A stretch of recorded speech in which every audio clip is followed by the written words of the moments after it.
I don't want to talk about numbers at this point in time, partner. Mahirap ng pag-usapan yan kasi magsalita ako, mahirap na. Sir, yung sa impeachment lang, sinabi nyo rin kanina na parang tutol kayo na tumawid. Dapat end sa 19 Congress. So, ibig sabihin, pag nag-start yung 20th Congress at italahayin yung impeachment, hindi nyo naman pahaharangin. Hindi na. Well, pag din-decision yung grupo na ituloy ang diskusyon, we have to continue with the process. Okay.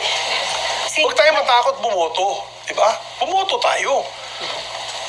Many of them have made up their minds anyway. So let's proceed with the process. You want to shorten it? Okay. But then let's vote. Let's decide. Sir, si Mayra, yung kung nakita yung resolution? Okay. Okay lang? Okay, Raymond. Doon lang sa parang yung considering yung emotion ninyo regarding the Senate leadership. Diba, in one or two words, how would you describe the current Senate leadership? Just like you were saying before your times na consensus leader kayo. What about today? Today, are you asking me if I'm still a consensus builder? Of course, I'm a... How do you describe the current Senate leadership? Ayun nga, medyo may... Sa aking pananaw, kasi sa kanila, okay sila dun sa style na yun. Pero sa aking pananaw, ay kulang yung aming consultations. Nalala nyo yung sa People's Initiative.